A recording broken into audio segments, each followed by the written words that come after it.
The towering mahogany doors of courtroom 3B stand as monolithic sentinels, silent and imposing within the venerable federal courthouse building.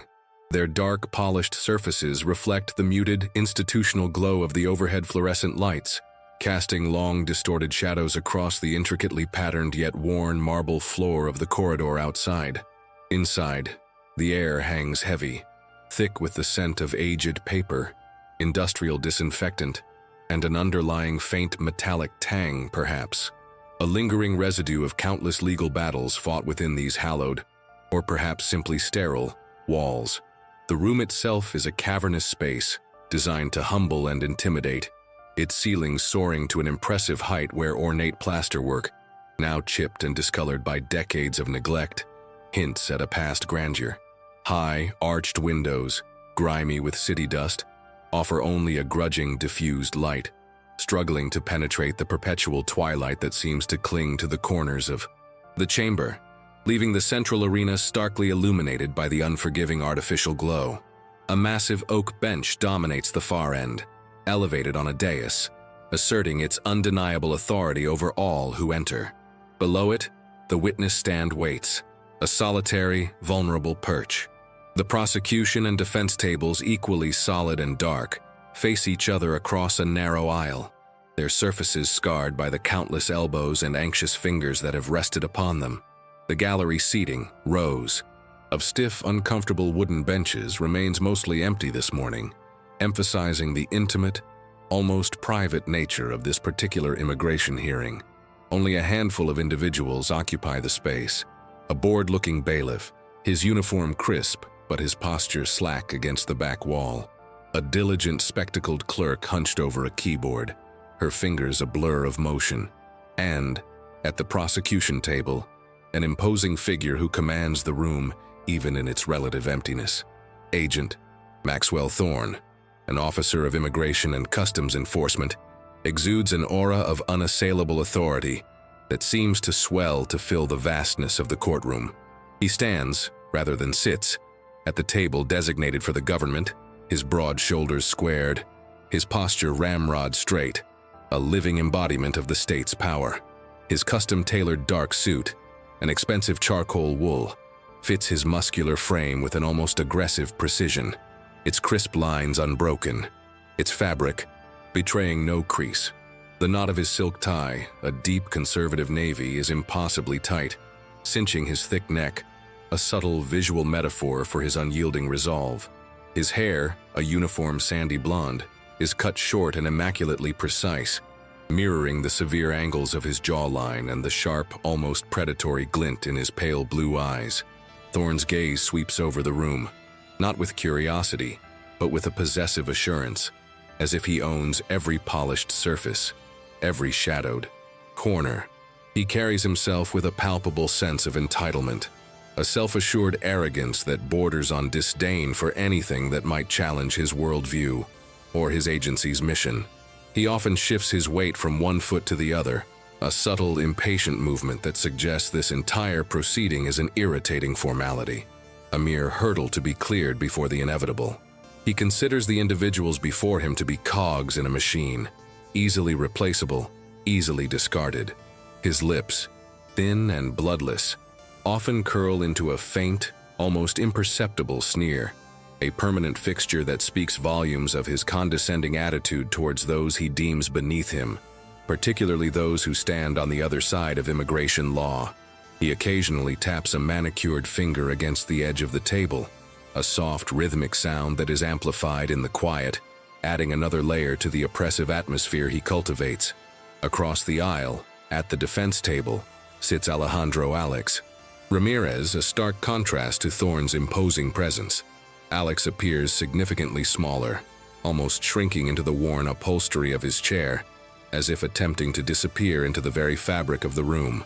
He is a young man, perhaps in his late 20s, his dark hair neatly combed but slightly too long, brushing the collar of his ill-fitting light gray suit jacket. The jacket, clearly not his own and likely borrowed or purchased from a discount store, bunches awkwardly at the shoulders and pulls taut across his chest, betraying his nervousness. His dark eyes, usually vibrant and expressive, are now downcast, fixed on the scuffed toes of his cheap dress shoes. A quiet intensity, a deep well of resilience usually resides within those eyes, but today, they are shadowed by a profound weariness, a visible apprehension that makes him appear fragile, almost broken. His hands, though strong and calloused from years of physical labor, or perhaps a more rigorous discipline, are clasped tightly in his lap, the knuckles white with suppressed tension.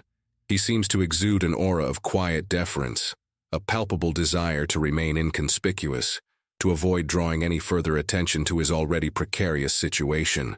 Every line of his body language speaks of a man outmatched, utterly powerless in the face of the institutional might arrayed against him.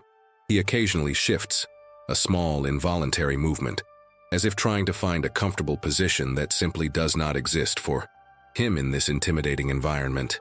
His breathing is shallow, almost imperceptible, as if he fears even the sound of his own breath might draw unwanted scrutiny. The preliminary proceedings commence, a series of bureaucratic pronouncements from the judge, a woman with a stern but weary countenance, her voice a monotone that barely registers above the ambient hum. Thorne, however, remains the focal point of the room's tension. When the judge finally turns her attention to Alex's case, Thorne leans forward, his posture becoming even more rigid, his gaze now fixed on Alex with an almost surgical intensity. He does not speak directly to Alex at first, but addresses the judge, his voice a low, resonant baritone that carries effortlessly through the courtroom, each word carefully articulated, imbued with an unshakable conviction. He states that the facts of the case are unequivocally clear, that Mr. Ramirez has overstayed his visa, thereby violating federal statutes, and that the government's position is unambiguous. A deportation order is the only appropriate and lawful outcome. He implies, through his tone and his choice of phrasing, that any attempt to argue otherwise is a waste of the court's valuable time, an affront to the very principles of law and order. Alex's public defender, a young woman named Ms. Chen, her face pale and her voice reedy, attempts to interject, explaining that Mr. Ramirez has strong ties to the community, that he has been a productive member of society, and that extenuating circumstances exist. She tries to present a narrative of a man seeking to build a life, contributing to his adopted home. But Thorne cuts her off, not with an explicit command, but with a dismissive wave of his hand, a slight shake of his head, and a loud, exasperated sigh that resonates through the quiet room. He then speaks again, this time with a more pointed edge, his words carefully chosen to undermine any sympathy the court might feel. He reminds the judge that such sentimental appeals are irrelevant in the face of clear legal violations. He states with a thinly veiled sneer that the country faces a deluge of individuals who, like Mr. Ramirez, seek to circumvent established legal pathways, burdening the system and disrespecting the rule of law. He makes it clear that he views Alex not as an individual with a unique story, but as a statistic, a problem to be efficiently processed and removed. He emphasizes that Mr. Ramirez's contributions are secondary to his status as an unauthorized resident, a direct challenge to national sovereignty. Alex flinches visibly at Thorne's words, a tremor running through his slight frame. His eyes, which had briefly lifted to meet his lawyer's gaze, immediately drop back to the floor, as if seeking refuge from the agent's oppressive scrutiny. He attempts to speak, a barely audible murmur escaping his lips, perhaps a desperate plea, or an attempt to offer a clarification, but his voice is swallowed by the vastness of the room and the sheer force of Thorne's presence. The agent simply ignores the attempt, continuing his monologue, portraying Alex as yet another instance of an opportunistic individual trying to manipulate the system for personal gain. Thorne's body language radiates a profound impatience, a clear signal that he considers Alex's very existence in the courtroom, his very defense, to be an inconvenience, an insult to his professional integrity. He crosses his arms, his biceps, bulging slightly beneath the expensive fabric of his suit, a subtle display of physical power that reinforces his verbal dominance. Yet, despite the palpable fear and outward deference, a subtle flicker of something else occasionally crosses Alex's features. As Thorne speaks, Dismissing his life and his efforts with such casual contempt, a tension deepens around Alex's jawline. A muscle twitches almost imperceptibly, a brief involuntary contraction that suggests a profound struggle for self-control.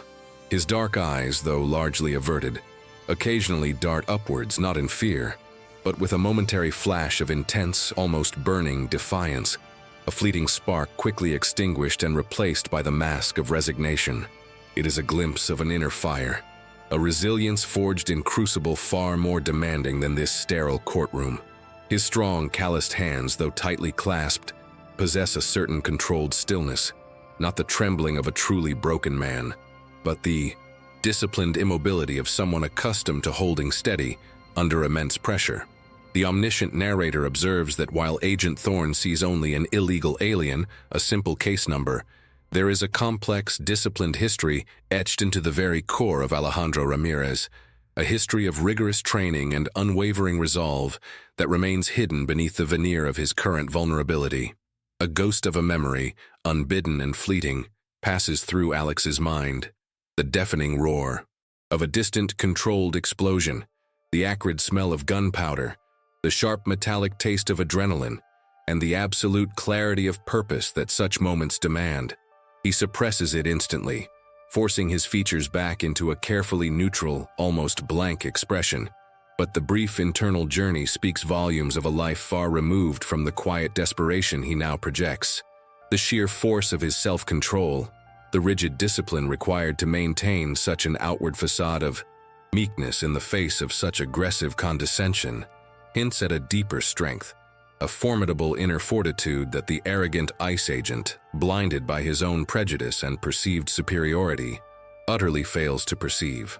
Agent Maxwell Thorne, still radiating an almost palpable arrogance, continues to hold the court's attention, his voice a low, gravelly current that seems to pull all focus towards him. He leans slightly forward, his hands now resting flat upon the dark, polished surface of the prosecution table, their broadness and the slight bulge of muscle visible beneath the expensive fabric of his suit sleeve serving as a quiet, physical assertion of his dominance. His pale blue eyes, sharp and unwavering, fixate on the judge for a moment, then flick dismissively towards Alex Ramirez, a fleeting, almost imperceptible movement that nonetheless carries a heavy weight of contempt. The air in the cavernous courtroom seems to thicken further, growing heavy with the unspoken implications of Thorne's presence. He addresses the judge once more, his words carefully chosen, each syllable articulated with a deliberate precision that suggests an unshakable belief in his own righteousness and the absolute validity of his claims. He states that the government possesses irrefutable evidence of Mr. Ramirez's prolonged and intentional disregard for established immigration protocols, painting a picture not merely of a technical violation, but of a deliberate subversion of national sovereignty. Thorne then shifts his argument, subtly altering the tone, allowing a more personal, albeit still professional, edge to creep into his voice. He speaks of the burden placed upon the nation's resources, the strain on its social fabric, and the erosion of the rule of law. His gaze in these moments drifts again towards Alex, lingering for a fraction of a second too long, laden with an unspoken accusation that extends far beyond the specifics of the visa overstay. The narrator observes that Thorne's internal monologue, though meticulously hidden beneath his composed exterior, is a torrent of deeply ingrained biases. He views individuals like Alex not as unique cases, but as archetypes, interchangeable units within a larger, undesirable category. He thinks of the endless stream of people he processes, all with their sob stories, all attempting to exploit the system, draining resources that he believes rightfully belong to true citizens.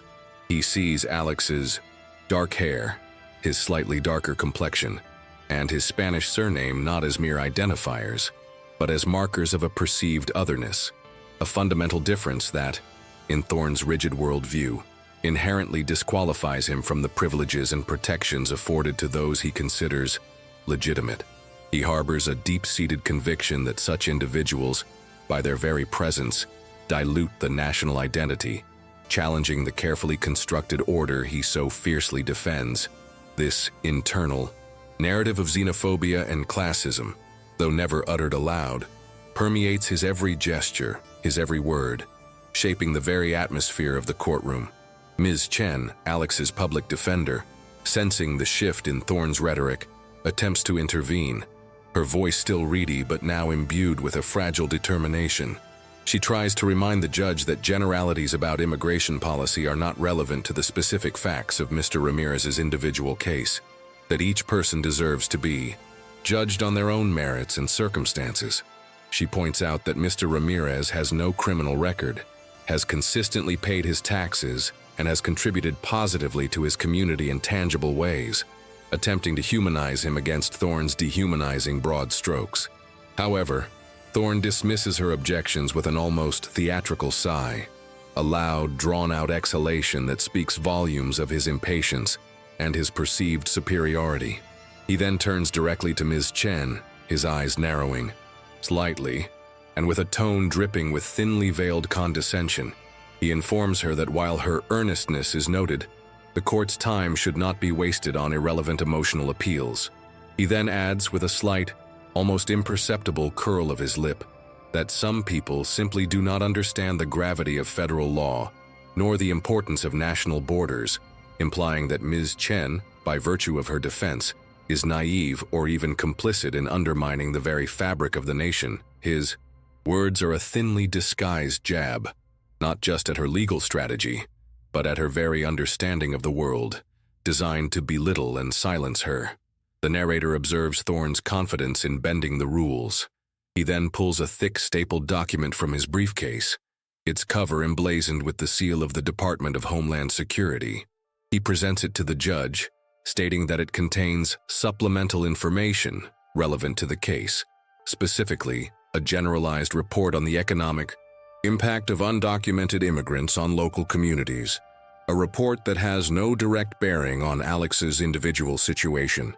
He does not offer a copy to Ms. Chen, nor does he pause to allow her to review it, confident that his authority and the judge's weariness will allow this procedural oversight to pass without challenge.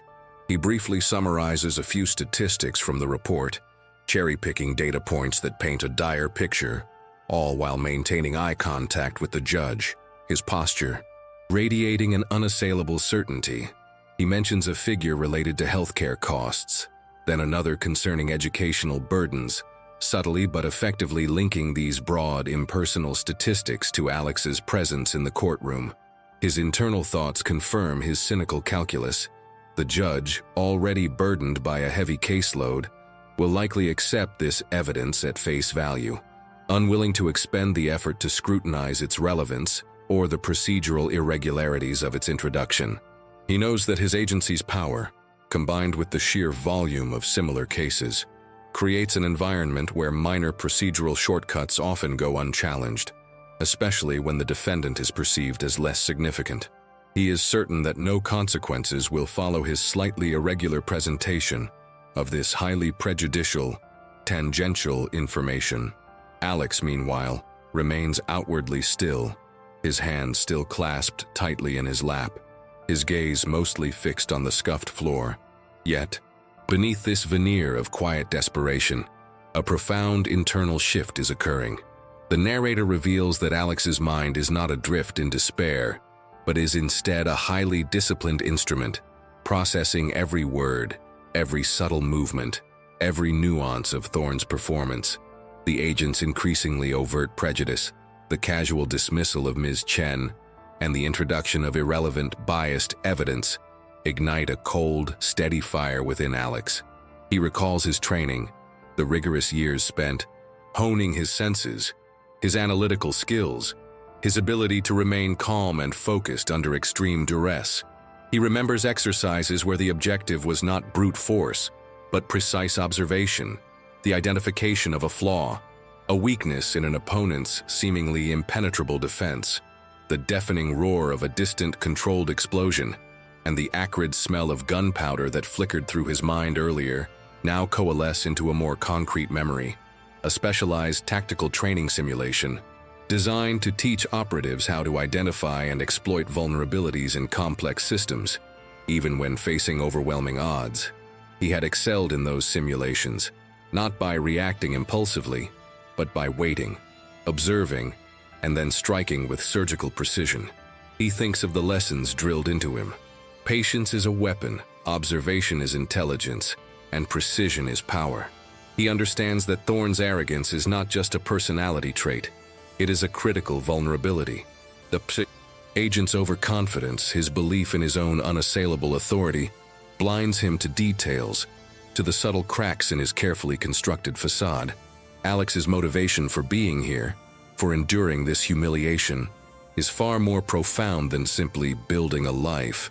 The narrator reveals that Alex carries a specific, deeply personal mission, a silent vow to protect something or someone that binds him to this country, a mission that requires him to remain unseen, uncompromised, and ultimately free.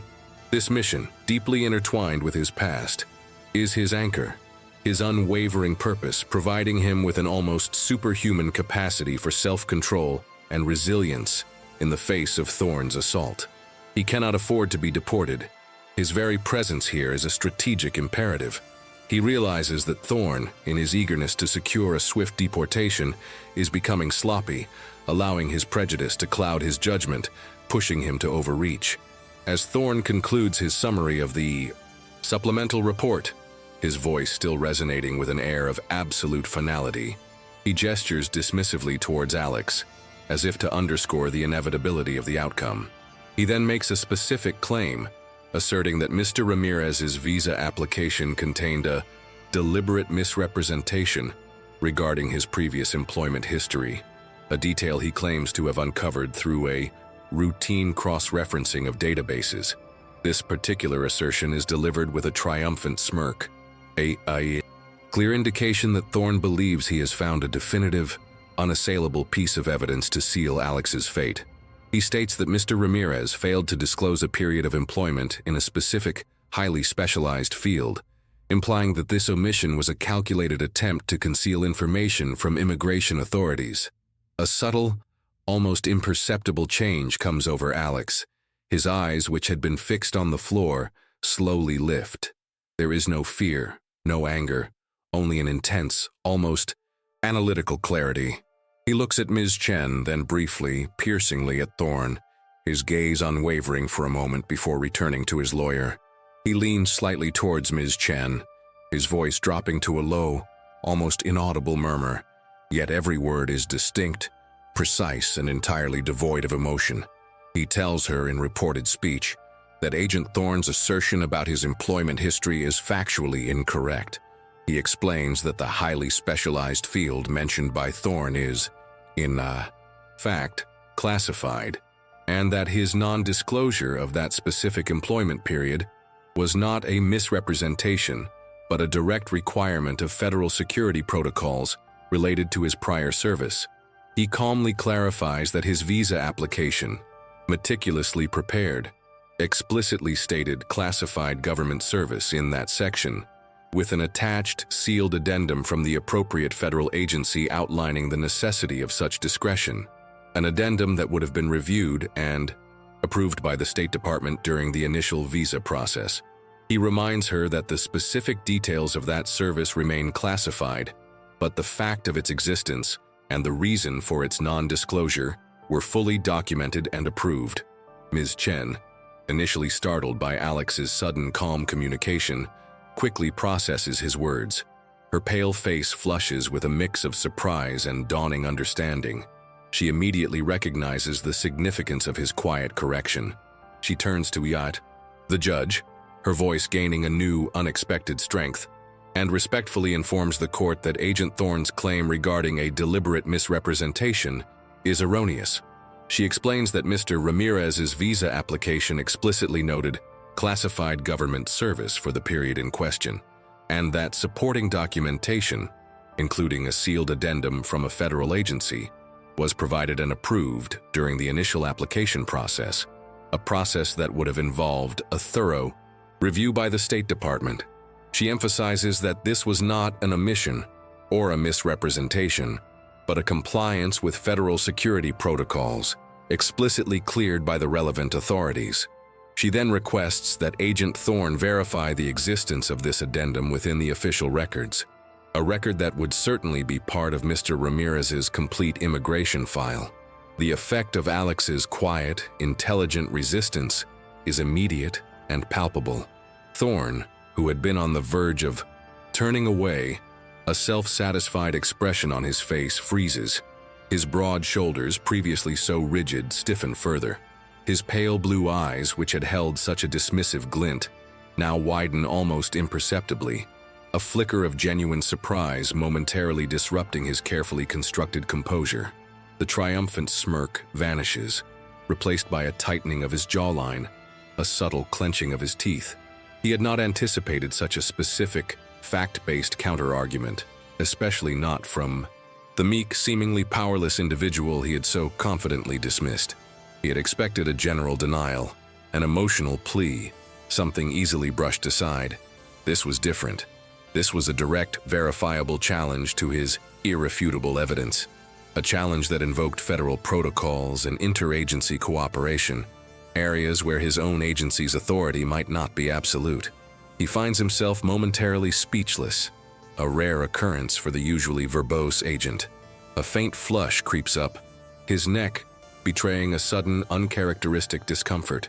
The narrator observes that for the first time in the proceedings, Agent Thorne's aura of unassailable authority has been chipped, not by an emotional outburst, but by a quiet, precise truth, delivered by the very man he sought to dehumanize. He quickly recovers, attempting to mask his surprise with a renewed air of indignation, but the brief crack in his facade has been seen, and the balance of power, however subtly, has begun to shift. The judge, whose weary eyes had seemed to glaze over during Thorne's monologue, now looks at Alex with a renewed, albeit cautious interest, her gaze no longer simply stern, but probing, analytical. The quiet hum of the courtroom suddenly seems to hold a new tension, a nascent anticipation. Agent Maxwell Thorne, his previous discomposure quickly morphing into a renewed, aggressive resolve, plants his feet wider apart, his stance almost pugilistic. The faint flush that had crept up his neck now deepens, spreading across his cheeks, a telltale sign of his wounded pride and simmering frustration. He clears his throat with an exaggerated, almost theatrical force, the sound echoing unnaturally loud in the suddenly hushed courtroom. His pale blue eyes, no longer merely dismissive, now blaze with a cold, hard anger, fixing themselves on Alex Ramirez with an intensity that seems designed to physically pin him to his chair. The narrator observes that Thorne's internal landscape is a tumultuous storm of indignation. He considers Alex's quiet, fact-based correction an audacious challenge, an insult to his professional competence, and more profoundly, to his perceived racial and class superiority. He thinks of the sheer effrontery of this alien, this nobody, daring to question him, Agent Maxwell Thorne, a representative of federal authority. His mind races, seeking a way to reassert absolute dominance, to crush this unexpected resistance decisively and publicly. He addresses the judge, his voice now edged with a thinly veiled menace, each word clipped and delivered with a biting precision. He dismisses Ms. Chen's assertion regarding the classified addendum as a transparent fabrication, a desperate attempt by Mr. Ramirez and his counsel to invent a narrative that conveniently explains away a clear violation. He declares, with an air of absolute certainty, that no such addendum exists in the government's records, implying that if it ever did, it was certainly not legitimate. He then escalates his attack, stating that the very notion of Mr. Ramirez having engaged in classified government service is not only preposterous, but highly suspicious, bordering on a security risk. He suggests, through his tone and the careful phrasing of his words, that such a claim is a deliberate attempt to mislead the court, perhaps even to conceal a more sinister agenda. He implies that Alex's past, far from being a credential, is instead a dangerous enigma, a potential threat to national security that necessitates immediate removal. He asserts that individuals who claim such vague, unverifiable affiliations often have ulterior motives, and that the government cannot afford to take such risks. This is Thorne's most egregious act of abuse, a calculated xenophobic insinuation designed to demonize Alex and paint him as a clandestine operative, a fundamental danger, rather than a man seeking legal residence. He points a finger, not directly at Alex, but towards the general area of the defense table, his gesture broad and condemning, a public accusation of disloyalty and potential espionage. He asserts that Mr. Ramirez's continued presence in the country, given these unsubstantiated and alarming claims, poses an unacceptable risk, and that the only responsible course of action is immediate deportation, perhaps even detention pending further investigation into his true affiliations.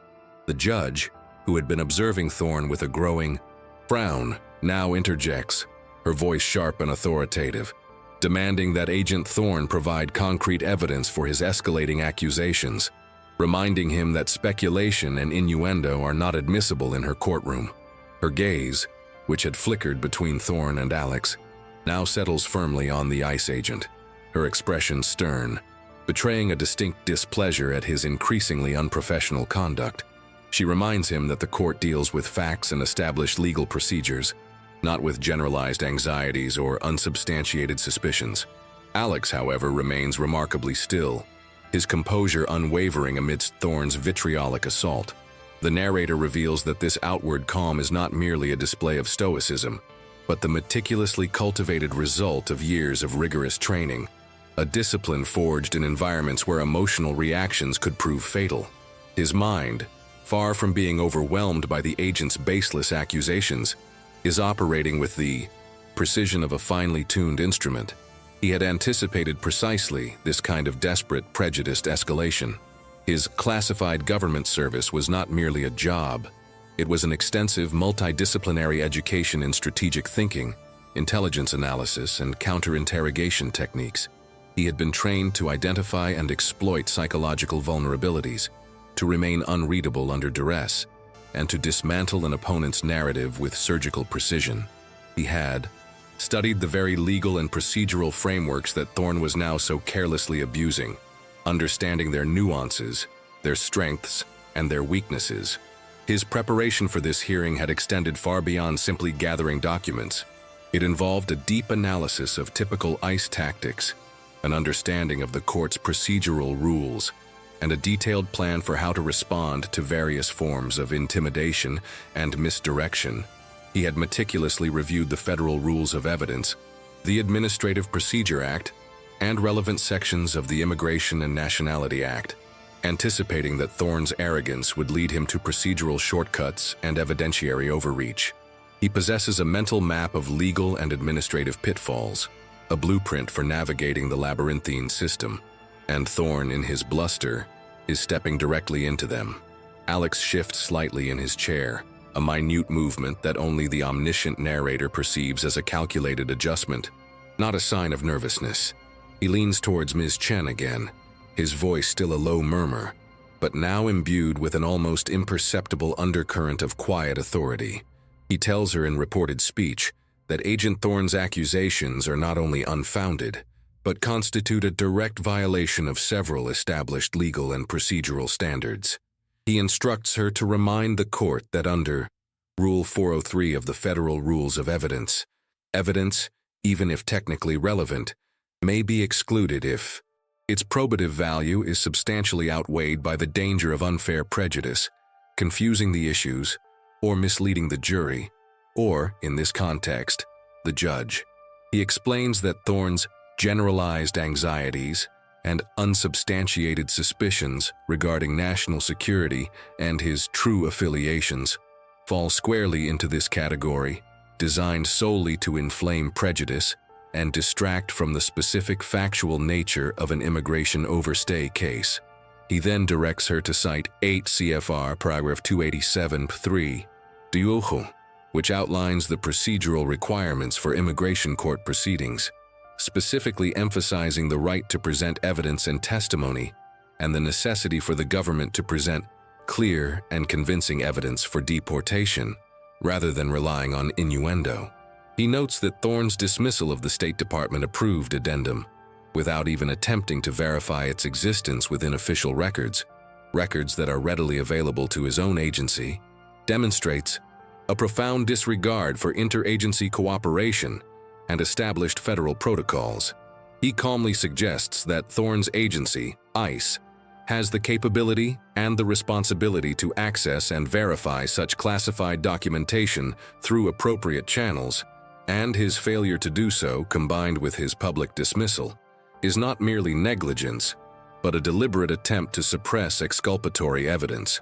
He further points out that Thorne's increasingly personal and unsubstantiated attacks on his character and loyalty constitute an egregious breach of professional conduct, but more importantly, a violation of his fundamental right to due process, as guaranteed by the Fifth Amendment to the United States Constitution, which protects against deprivation of life, liberty, or property without due process of law. He specifies that these are not mere sentimental appeals, but foundational principles of the American legal system that even immigration proceedings must uphold. Ms. Chen, her initial trepidation now completely replaced by a surge of righteous indignation and newfound confidence, turns to the judge. Her voice, though still not as resonant as Thorne's, carries a surprising clarity and force. She articulates each point precisely, relaying Alex's strategic instructions with an almost academic rigor. She informs the court that Agent Thorne's recent statements are highly prejudicial and lack any probative value, directly contravening Federal Rule of Evidence 403.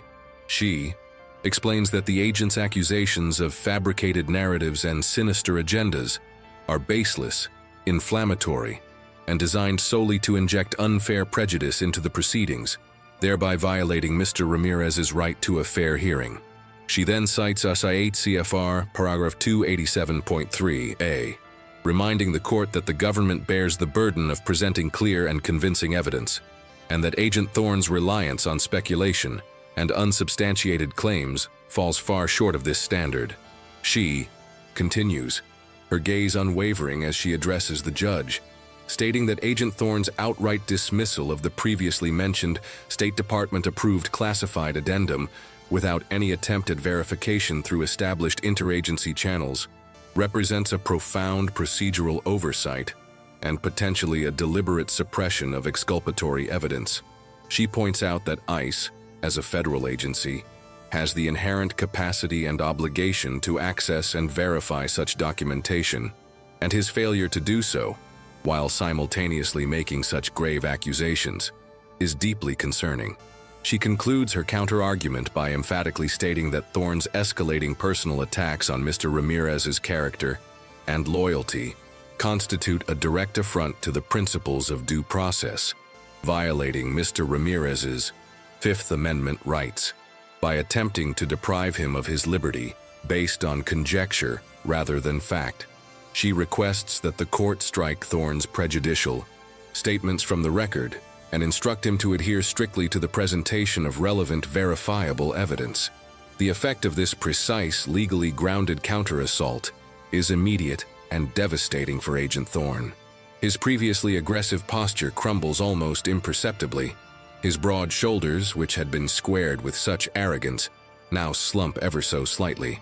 The confident, almost predatory glint in his pale blue eyes is replaced by a flicker of genuine bewilderment, then a dawning, unsettling confusion. His jaw, which had been clenched so tightly, slackens, and his thin lips part slightly, as if he is struggling to draw breath, or perhaps to formulate a coherent response. The narrator observes that Thorne's internal monologue, usually a torrent of self-assured judgment, suddenly becomes fragmented, punctuated by an alarming sense of disorientation. He had not prepared for this. He had expected a cowering defendant, a flustered public defender, easily intimidated by his authority and the sheer weight of the government's power. He thinks of the classified addendum and the federal security protocols mentioned by Ms. Chen.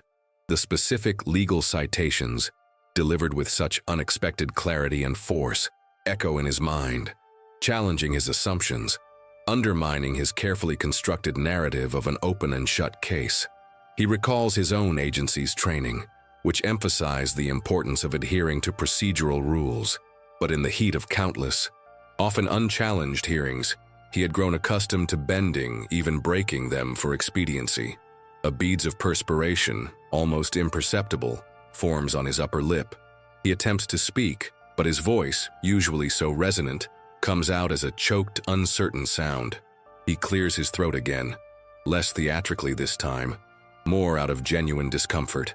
He glances at the judge, whose expression is now one of sharp, unyielding scrutiny, her gaze piercing through his facade of authority. She leans forward, her eyes narrowed, her silence more potent than any reprimand. Thorne feels a sudden, chilling vulnerability, a sensation utterly alien to him within the confines of a courtroom. The carefully tailored suit, which had previously felt like an armor, now seems to constrict him, the impossibly tight knot of his tie suddenly suffocating. He tries to meet the judge's gaze, to bluster his way through, but the words catch in his throat. His mind scrambles, attempting to recall the specific regulations Ms. Chen had cited, to find a loophole, a counter-argument, but his memory, usually so sharp for bureaucratic details, feels suddenly muddled, his confidence shaken to its core. The quiet hum of the courtroom now seems to amplify the frantic beating of his own heart, and for the first time, Agent Maxwell Thorne, the embodiment of unassailable authority, feels a profound and unsettling sense of being outmatched, exposed, and utterly confused. His arrogance, previously a shield, now stands revealed as his most significant vulnerability. Precisely as Alex Ramirez had anticipated, Agent Maxwell Thorne stands utterly transfixed, a statue of disbelief sculpted from his own rapidly congealing arrogance. The faint beads of perspiration on his upper lip now coalesce into a visible sheen, catching the muted courtroom light and reflecting his internal turmoil. His broad shoulders, which moments before had radiated an unshakable authority, now seem to carry the sudden, crushing weight of his miscalculation. The confident, almost predatory glint in his pale blue eyes has completely vanished, replaced by a wide, unblinking stare that conveys a profound and unsettling disorientation. The specific legal citations, the mention of Federal Rule of Evidence 403, 8 CFR Paragraph 287.3a, and the Fifth Amendment, delivered with such unexpected clarity and force by Ms. Chen, echo in his mind, not as abstract legal jargon, but as direct, undeniable challenges to his professional competence and, more terrifyingly, to his carefully constructed reality. The narrator observes that Thorne's internal monologue, usually a fortress of self-justification and dismissive contempt, has been breached. A cold, creeping dread begins to seep into his consciousness, displacing the righteous indignation that had fueled his earlier tirade. He thinks of his agency's extensive training, the countless hours spent on procedural adherence, the emphasis on due process, principles he had grown accustomed to circumventing or simply ignoring in the rush to meet quotas and project an image of unwavering federal might. He had seen hundreds, perhaps thousands of cases like Alex's, where the defendants, often unrepresented or poorly represented, simply crumbled under the weight of his agency's authority, where procedural shortcuts went unchallenged, and where generalized anxieties about immigration were routinely accepted as sufficient grounds for deportation. He had never encountered such precise, legally informed resistance from a public defender, let alone one guided by the very subject of his contempt. The judge, her initial weariness now entirely replaced by a formidable, piercing focus, leans forward on the bench, her gaze like a laser fixed on Thorne. Her expression is not merely stern, it is one of deep skepticism, bordering on open disapproval. She acknowledges Ms. Chen's arguments with a slow, deliberate nod, then directs her attention fully to Agent Thorne. Her voice, previously a monotone, now possesses a sharp, resonant quality that cuts through the lingering tension in the room. She informs Agent Thorne that the court finds his previous statements regarding Mr. Ramirez's alleged misrepresentation and his subsequent accusations of sinister agendas to be highly prejudicial and entirely unsupported by the evidence he has presented thus far. She states unequivocally that such conjecture is unacceptable and inadmissible. She then issues a direct, unyielding order, Agent Thorne must immediately verify the existence of the classified addendum within Mr. Ramirez's official immigration file, and he must do so through the appropriate interagency channels, without delay. She emphasizes that the court expects a full and complete report on this matter before proceeding further, effectively halting the proceedings until Thorne can account for this critical discrepancy. Her words are not a suggestion, but a command, delivered with the full weight of her judicial authority, leaving no room for evasion or further bluster. Alex, meanwhile, remains outwardly calm, a picture of quiet composure that stands in stark contrast to Thorne's rapidly unraveling facade. His dark eyes, no longer downcast, now hold a steady, almost analytical gleam as he observes Thorne's discomfiture. The narrator reveals that Alex's mind is operating at peak efficiency, meticulously processing every detail of the unfolding drama. He had anticipated this precise reaction from Thorne, this desperate attempt to double down on his prejudice when confronted with inconvenient facts. His classified government service was not merely a period of employment.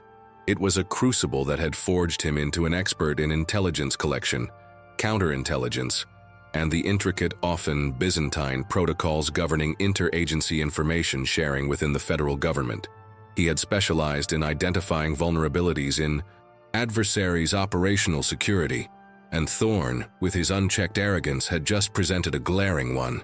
Alex leans towards Ms. Chen again, his voice a whisper, but each word delivered with the precision of a master chess player executing a critical move. He tells her, in reported speech, that Agent Thorne's assertion that his agency cannot access classified State Department records is demonstrably false and indicative of either profound ignorance or deliberate obstruction.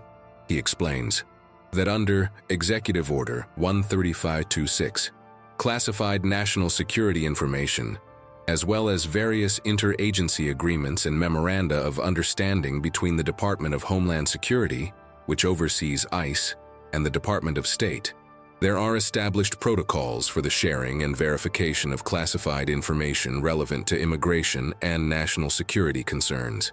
He specifies that a request for verification of a classified addendum, especially one related to prior government service, would typically be initiated through a secure interagency portal, often designated for intelligence community partners, or via a formal request routed through the State Department's Bureau of Diplomatic Security, which handles such clearances. He adds that such a request would be processed by authorized personnel with appropriate security clearances, and the existence of the addendum, though not its classified content, would be confirmed. He further instructs Ms. Chen to point out that Thorne's presentation of the supplemental report on the economic impact of undocumented immigrants also constitutes a serious procedural violation. He reminds her that under Howine 18 CFR paragraph 1240.5, evidence, immigration judges are generally bound by the rules of evidence, and while not as strict as federal courts, they still require evidence to be relevant, material, and not unduly prejudicial. He states that Thorne's report, being a generalized study with no direct nexus to Mr. Ramirez's individual case, and presented without proper foundation or opportunity for the defense to challenge its methodology or relevance, serves no purpose other than to inflame prejudice. He suggests that Thorne's failure to provide a copy to the defense, as mandated by discovery rules implicit in due process, further compounds the violation. He emphasizes that the judge's earlier demand for concrete evidence rather than speculation directly applies to the proper introduction of any such report. Ms. Chen, her eyes wide with a mix of awe and renewed determination, processes Alex's rapid-fire instructions. The sheer depth of his knowledge, the ease with which he navigates the complex web of federal regulations and interagency protocols, is astounding. She turns back to the judge, her voice now resonant with absolute conviction, no longer reedy, but clear and forceful.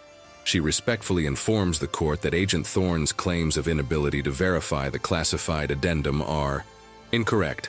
She explains that well-established federal protocols, specifically referencing Executive Order 13526 and various interagency agreements between the Department of Homeland Security and the Department of State, outline precise procedures for the sharing and verification of classified information.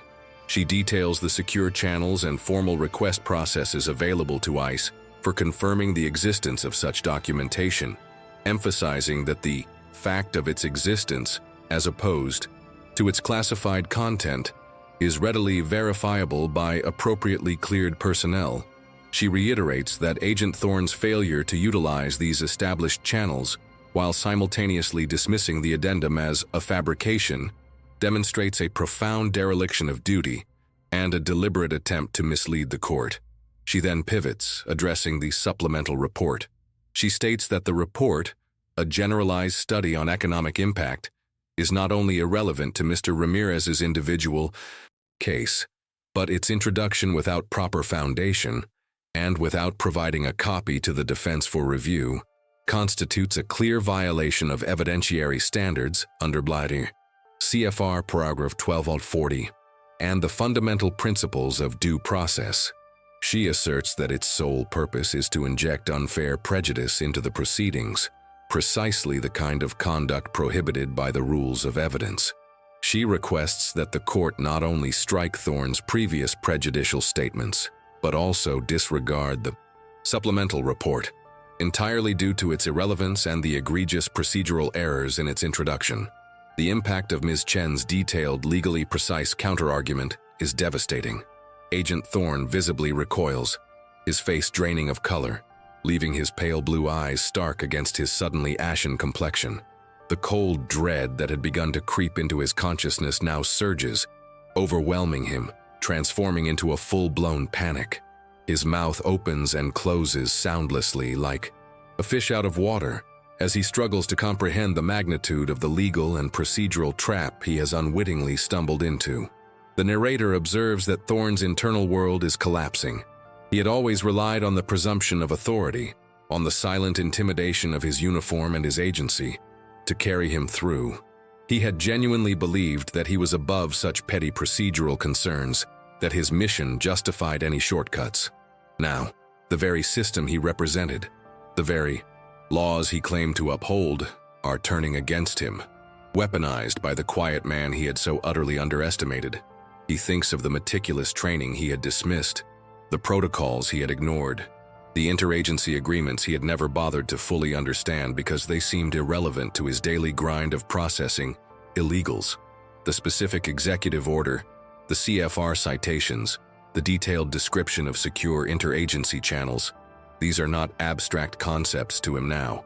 They are concrete, undeniable facts that expose his profound ignorance and, worse, his professional negligence.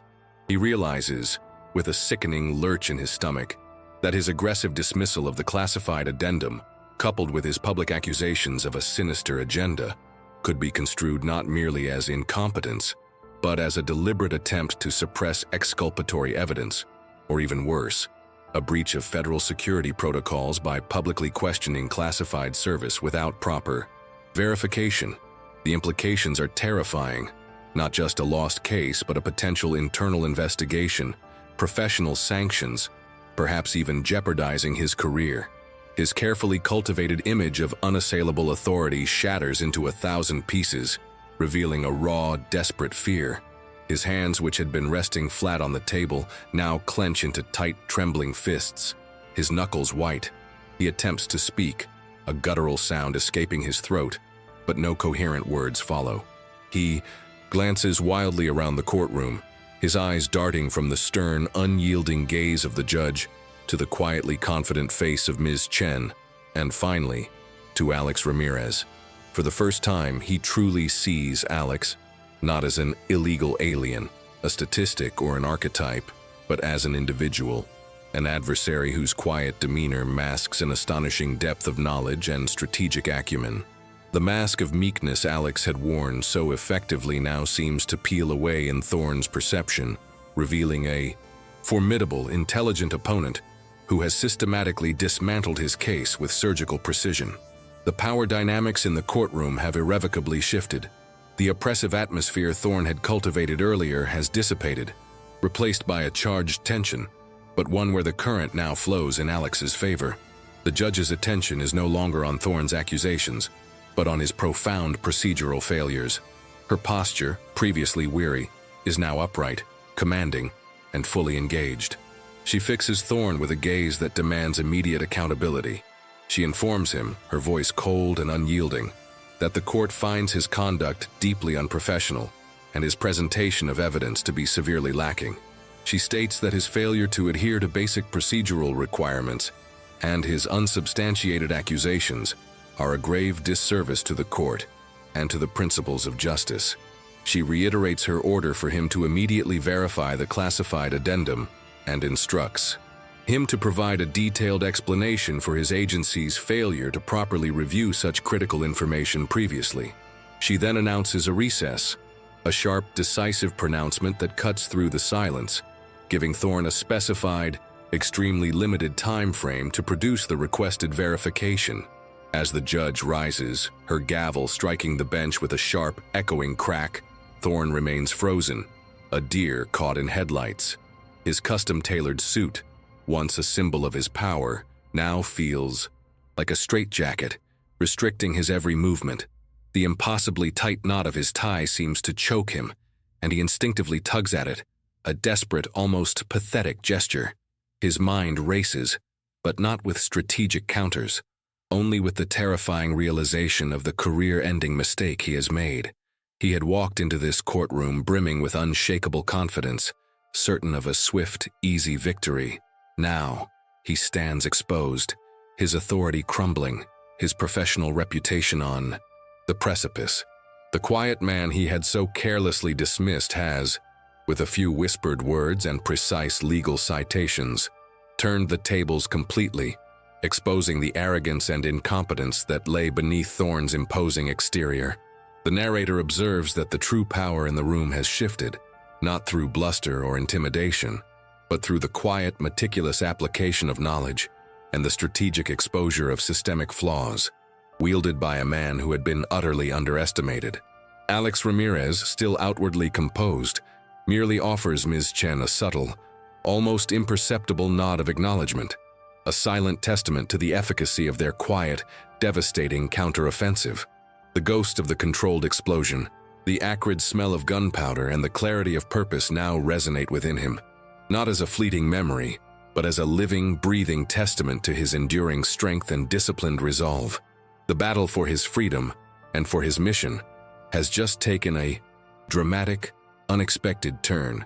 The gavel's sharp, echoing crack delivered with the judge's final unyielding pronouncement of the recess still reverberates through the cavernous courtroom 3B. The sound had cleaved the air, leaving Agent Maxwell Thorne standing rigid and utterly exposed, his carefully constructed facade of authority shattered.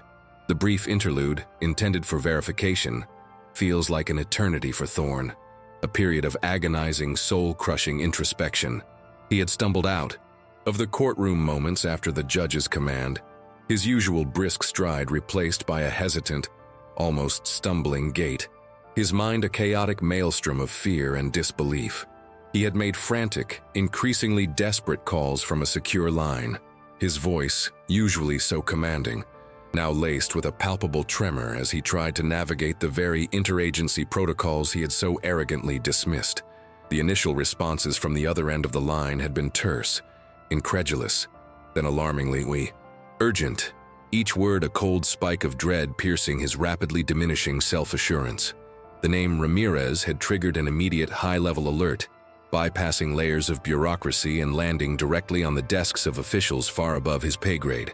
The classified addendum, once a figment of his prejudiced imagination, a convenient fabrication to dismiss, was now a very real, very dangerous ghost haunting his career, a spectral presence that threatened to unravel his entire professional existence.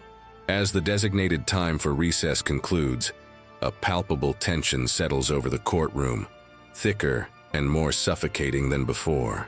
The few spectators, including the bored-looking bailiff, whose posture had now straightened with an almost imperceptible alertness, and the diligent clerk, her fingers hovering motionless above her keyboard, now observed the proceedings with a heightened, almost breathless anticipation, sensing the seismic shift in the power dynamics that had begun to ripple through the room.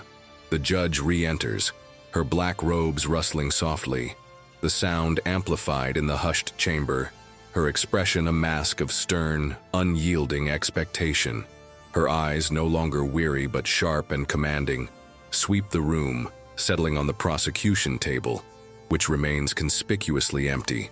A minute ticks by, then another, the silence stretching taut, a thin, fragile thread that threatens to snap, punctuated only by the soft, rhythmic whirring of the aging ventilation system, a constant low hum that usually faded into the background, but now seems to underscore the profound anticipation.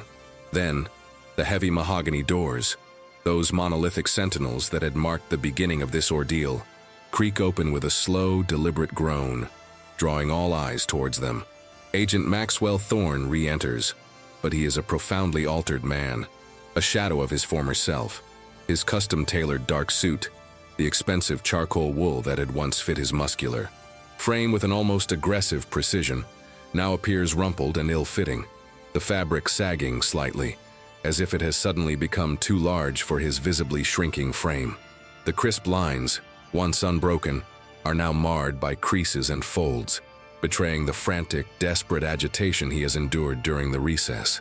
His sandy blonde hair, usually immaculately precise, cut short and severe, is now disheveled, a few unruly strands falling across his forehead, clinging to the damp skin, a stark visual testament to the internal chaos that has consumed him. The impossibly tight knot of his deep conservative navy silk tie is visibly loosened, pulled askew, an almost symbolic unraveling of his rigid composure and the meticulous self-presentation that had defined him. His pale blue eyes, once sharp, cold, and predatory, are now wide and bloodshot, filled with a raw, desperate terror that strips away any semblance of his former arrogance, revealing only a profound, abject fear. His face is ashen, his complexion sickly, the color drained from his skin, and beads of fresh perspiration cling to his upper lip and forehead, glistening under the unforgiving artificial lights, catching and reflecting the muted glow. He walks with a hesitant, almost shuffling gait, his broad shoulders, once squared with such confident authority, now hunched and rounded, his gaze fixed on the scuffed marble floor, as if unable to meet anyone's eyes, unwilling to confront the gazes he knows are fixed upon him. He is a man utterly broken, his confidence annihilated, his professional life visibly crumbling around him, each step a testament to his utter defeat. He is not alone. Behind him, two formidable figures enter, their presence immediately commanding the room in a way Thorne never truly could, their very stillness radiating an authority that dwarfs his former bluster. The first is a woman, perhaps in her late 50s, impeccably dressed in a severe dark suit, its lines sharp and unyielding, her silver hair pulled back in a tight, almost military bun. Her posture is ramrod straight, her gaze intelligent, piercing, missing nothing, taking in every detail of the courtroom and its occupants.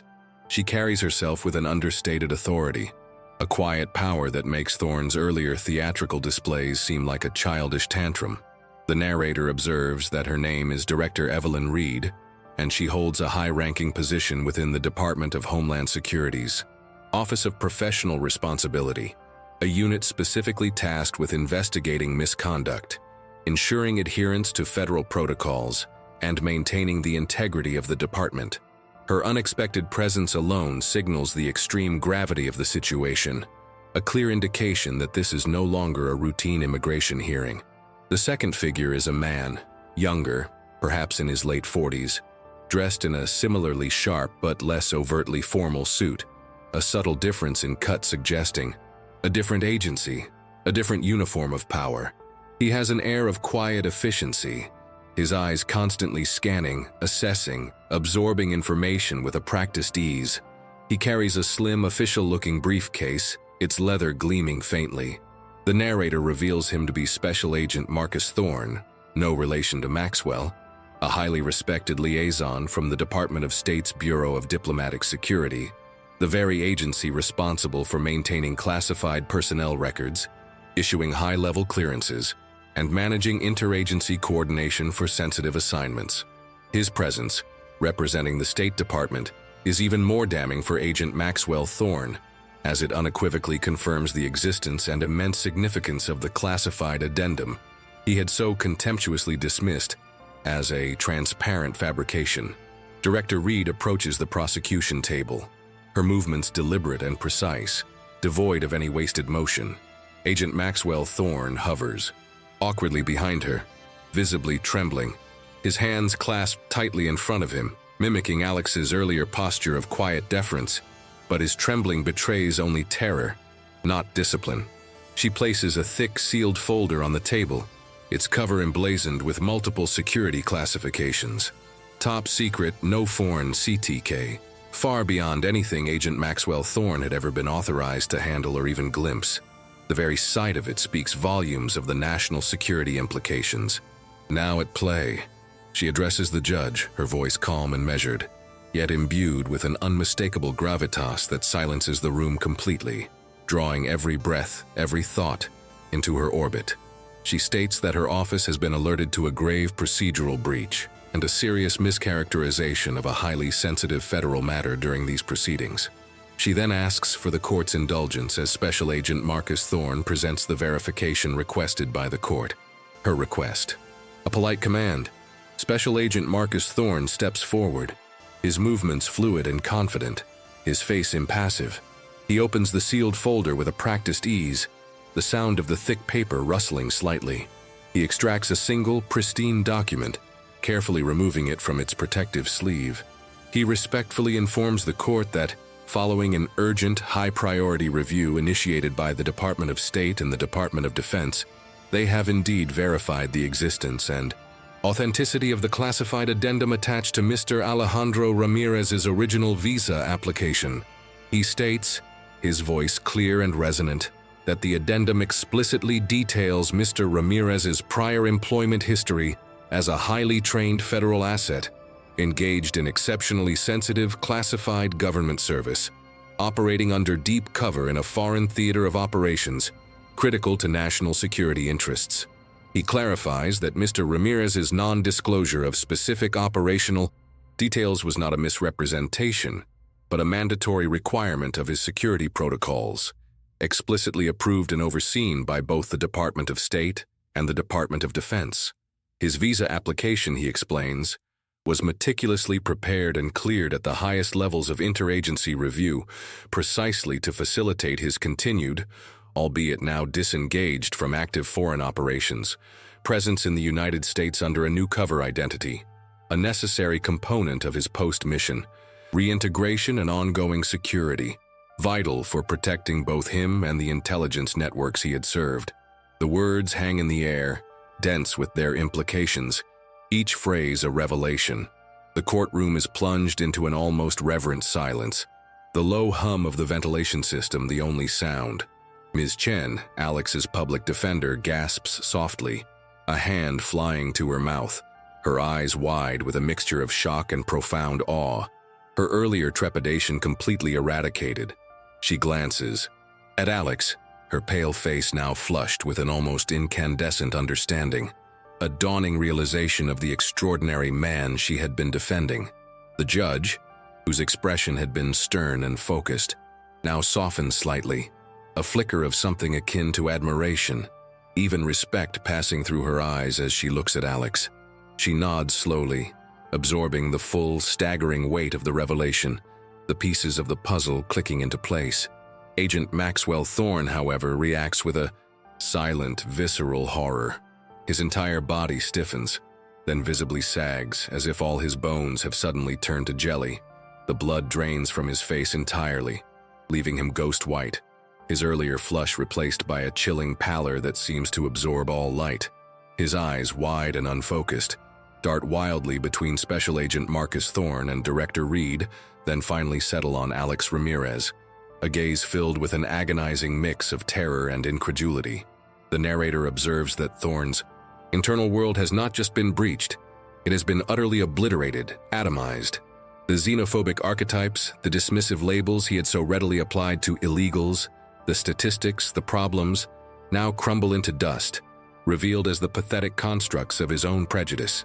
Alex Ramirez, the opportunistic individual trying to manipulate the system, the burden on national resources, is revealed to be a federal asset, a national hero operating under a cover so deep, so critical, that even Thorne's own agency was not privy to its full extent. The sinister agenda he had so callously accused Alex of harboring is, in fact, a history of selfless, dangerous service to the very nation Thorne purports to protect, a service conducted in the shadows, far from the public eye. The realization hits him with the force of a physical blow, a sickening impact that leaves him gasping for air. He has not merely targeted an innocent man, he has endangered a vital national security asset, potentially compromising years of intelligence work, jeopardizing ongoing operations, and putting Alex's life, and perhaps the lives of others, at grave risk. His arrogance, his prejudice, his willful ignorance of protocol have led him to commit an unforgivable career-ending blunder, a catastrophic error with far-reaching consequences. He feels a sickening lurch in his stomach, a profound sense of self-loathing mixing with the terror of imminent, inescapable consequences. He thinks of the quotas, the easy victories, the dismissive sneers he had cultivated, the shortcuts he had taken, the rules he had bent, all of it now revealed as the petty, prejudiced actions of a small-minded man who had severely overstepped his bounds, a man whose judgment was fatally clouded by bias. Director Reed then steps forward again, her gaze unwavering as she addresses the judge. Her voice, though still calm, hardens with an icy resolve that sends a shiver through everyone in the room. She states that given the exceptional circumstances and Mr. Ramirez's demonstrated record of distinguished, classified service to the United States, the Department of Homeland Security is immediately withdrawing its petition for deportation. She further states that Mr. Ramirez's immigration status will be expedited for full legalization, with an immediate path to citizenship, commensurate with his extraordinary contributions and the critical need to secure his ongoing safety and well-being. This is not a request, but a declaration, delivered with the full weight of her office, a pronouncement that brooks no argument, no delay. She then turns, her gaze falling upon Agent Maxwell Thorne, and her voice, though still calm, lowers to a chillingly precise tone, each word imbued with a cold, unyielding finality. She informs the court that Agent Maxwell Thorne's conduct during these proceedings, including his deliberate misrepresentation of facts, his failure to verify critical information readily available through established interagency channels, his introduction of irrelevant and prejudicial evidence in violation of evidentiary rules, and his public, baseless accusations against a federal asset, constitutes gross professional misconduct and a severe breach of federal protocols. She states that his actions have not only undermined the integrity of the immigration process, but have also gravely jeopardized national security interests, exposing classified information and potentially compromising a critical asset. She declares that, effective immediately, Agent Maxwell Thorne is relieved. Agent Maxwell Thorne is relieved of duty, effective immediately. Director Reed's voice, though still calm, lowers to a chillingly precise tone, each word imbued with a cold, unyielding finality. She states that Agent Maxwell Thorne's conduct during these proceedings, including his deliberate misrepresentation of facts, his failure to verify critical information, readily available through established interagency channels, his introduction of irrelevant and prejudicial evidence in violation of evidentiary rules, and his public, baseless accusations against a federal asset, constitutes gross professional misconduct and a severe breach of federal protocols. She states that his actions have not only undermined the integrity of the immigration process, but have also gravely jeopardized national security interests, exposing classified information and potentially compromising a critical asset. She declares that, effective immediately, Agent Maxwell Thorne is relieved of duty, pending a full and comprehensive internal investigation by the Department of Homeland Security's Office of Professional Responsibility, an investigation that will also involve oversight from the Department of State. She articulates that all his access privileges are revoked, His badge and credentials are to be surrendered immediately, and he is to be escorted from the premises. Her pronouncement is a death knell, delivered with the cold, impersonal efficiency of an executioner. Agent Maxwell Thorne stands utterly motionless, a ghost of his former self, his eyes wide and vacant, staring straight ahead as if witnessing his own public disintegration from a detached, horrified distance. The color has completely drained from his face, leaving his complexion a sickly, ashen gray, his lips bloodless and slightly parted, unable to form a single sound. His custom-tailored suit, which had once felt like an armor, now hangs loosely on his visibly trembling frame, a cruel mockery of his lost authority. The once impossibly tight knot of his tie, now askew, seems to choke him, and he instinctively, frantically, tugs at it, a desperate, almost pathetic gesture to reclaim a breath he no longer feels capable of drawing.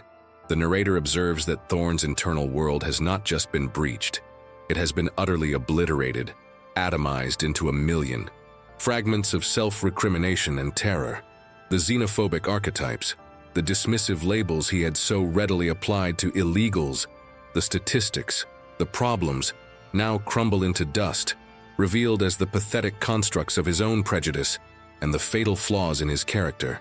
Alex Ramirez, the opportunistic individual trying to manipulate the system, the burden on national resources, is revealed to be a federal asset, a national hero, operating under a cover so deep, so critical, that even Thorne's own agency was not privy to its full extent.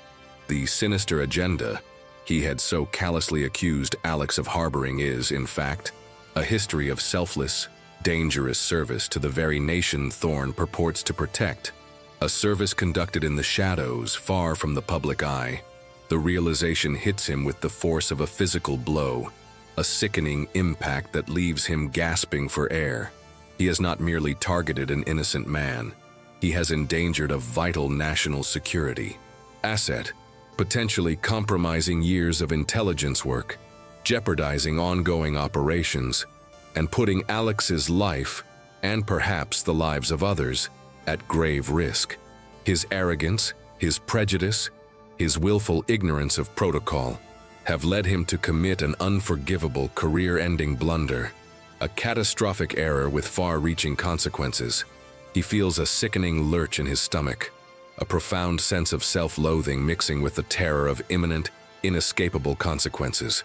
He thinks of the quotas, the easy victories, the dismissive sneers he had cultivated, the shortcuts he had taken, the rules he had bent, all of it now revealed as the petty, prejudiced actions of a small-minded man who had severely overstepped his bounds, a man whose judgment was fatally clouded by bias.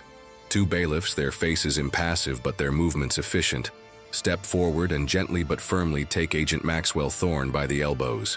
He offers no resistance, his body a limp, unresponsive weight. His eyes remain fixed on Alex Ramirez for a fleeting moment, a desperate, silent plea for understanding, perhaps even forgiveness, or simply a final, agonizing acknowledgement of the man he had so utterly misjudged. But Alex's gaze remains steady, calm, and utterly devoid of triumph or malice, merely a quiet, unwavering resolve. As the bailiffs guide Thorne towards the courtroom doors, his feet shuffle weakly across the worn marble floor, the once proud posture now a slumped, defeated curve.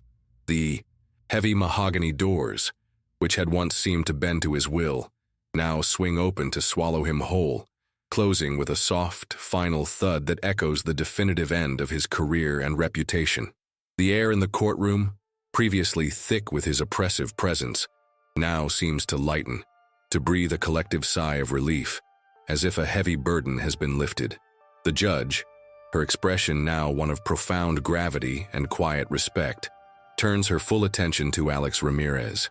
She addresses him directly, her voice softened but still imbued with the full weight of her judicial authority. She tells him that the court is deeply apologetic for the distress and indignity he has suffered during these proceedings, acknowledging that the actions of Agent Thorne were not only unprofessional, but a profound disservice to justice and to Mr. Ramirez's extraordinary service to the nation. She states that his name is unequivocally cleared, his integrity reaffirmed, and his vital contributions to national security are now formally recognized. She then looks at Ms. Chen, her gaze conveying a silent commendation for her steadfastness and her remarkable defense. Ms. Chen, Alex's public defender, her face beaming with a mixture of shock, pride, and profound relief, turns to Alex. Her eyes, wide with awe, convey a silent apology for her initial underestimation and an overwhelming surge of admiration for the man beside her. She tells him, her voice barely a whisper, that she is truly honored to have represented him, expressing that she had no idea of the incredible depth of his service and sacrifice. She offers her hand, her grip firm and respectful, a gesture of profound professional and personal acknowledgement. Alex meets her gaze, a subtle, almost imperceptible nod of gratitude passing between them, a silent testament to their unexpected alliance and shared victory. His hands, which had been clasped so tightly in his lap, now relax, his fingers slowly uncurling, revealing the calloused palms that speak of a life of disciplined action. A faint, almost imperceptible smile touches the corners of his lips, a fleeting but genuine expression of quiet satisfaction, a rare glimpse into the inner triumph he feels. The profound weariness that had shadowed his eyes throughout the initial proceedings now begins to recede, replaced by a clear, steady light of vindication and purpose. He had navigated the storm, and his mission, inextricably linked to his presence in this country, now stands secure. Director Reed then steps forward, her demeanor still formal but now infused with a visible respect for Alex. She addresses him directly, stating that the Department of Homeland Security extends its deepest apologies for the egregious errors and the lack of due diligence displayed by Agent Thorne. She assures him that the incident is being treated with the utmost seriousness at the highest levels of government. She reiterates that his path to full legalization and expedited citizenship is now fully underway, and that all necessary resources will be allocated to ensure his safety, privacy, and continued well-being. She mentions that a dedicated liaison from the State Department will be assigned to him to facilitate this process and to provide any ongoing support he might require, a clear indication that his protection remains a national priority. Special Agent Marcus Thorne, the State Department liaison, steps forward, offering Alex a respectful nod, a silent acknowledgement of their shared world of classified service and unwavering commitment. He informs Alex that he will be in contact shortly to arrange the necessary follow-up, ensuring a seamless transition. The long-term impact of this extraordinary hearing begins to ripple through the federal agencies almost immediately. Within the Department of Homeland Security, and specifically Immigration and Customs Enforcement, the Thorne incident becomes a stark, unavoidable case study. Director Reed's Office of Professional Responsibility launches a sweeping, unprecedented internal investigation, not just into Agent Maxwell Thorne's individual conduct, but into systemic issues within ICE that allowed such abuses to occur. New mandatory policies are swiftly drafted and implemented across all field offices. These policies include enhanced interagency verification protocols. Strict new guidelines dictate that any claims of prior government service, especially those involving classified information or other federal agencies, must undergo immediate and thorough verification through established, secure interagency channels, such as those detailed by Alex and Special Agent Marcus Thorne. Agents who fail to follow these protocols face severe disciplinary action. Revised evidentiary standards and training. Comprehensive retraining programs are initiated, emphasizing the strict adherence to Federal Rule of Evidence 403 and E8 CFR paragraph 1240, particularly concerning the introduction of generalized prejudicial supplemental reports or any evidence lacking direct nexus to an individual's case. Agents are explicitly warned against relying on speculation, innuendo, or broad statistical data to sway judges, and the importance of providing all evidence to the defense is reinforced. Due process and Fifth Amendment protections. Training modules are overhauled to underscore the fundamental importance of due process and the Fifth Amendment. Rights for all individuals, regardless of immigration status, Agents receive explicit instruction against making personal attacks, unsubstantiated accusations of disloyalty, or attempting to suppress exculpatory evidence. A zero-tolerance policy for xenophobic or classist rhetoric in official proceedings is established. Accountability measures. A more robust system for tracking and reviewing agent conduct in court is instituted, designed to identify and address patterns of procedural negligence, bias, or overreach. Agents found to be in violation face escalating disciplinary actions, including suspension, demotion, and termination. Whistleblower protections. The internal investigation encourages agents to report misconduct without fear of reprisal, aiming to foster a culture of integrity and accountability from within. The judge, deeply affected by the revelations and the subsequent official actions, issues a formal administrative order that cites the case of Ramirez, VDHS, as a precedent for the rigorous application of evidentiary rules and due process in immigration proceedings. This order circulates through the federal judiciary, serving as a powerful reminder to immigration judges nationwide to scrutinize government claims more thoroughly and to protect the rights of defendants more vigorously. The case, though largely kept out of the public media due to its classified nature, becomes a whispered legend within legal circles, a cautionary tale for overzealous prosecutors and a beacon of hope for public defenders. Ms. Chen's career is irrevocably transformed. Her quiet courage and meticulous defense, guided by Alex's profound insight, earn her widespread respect and a reputation as a formidable advocate for justice.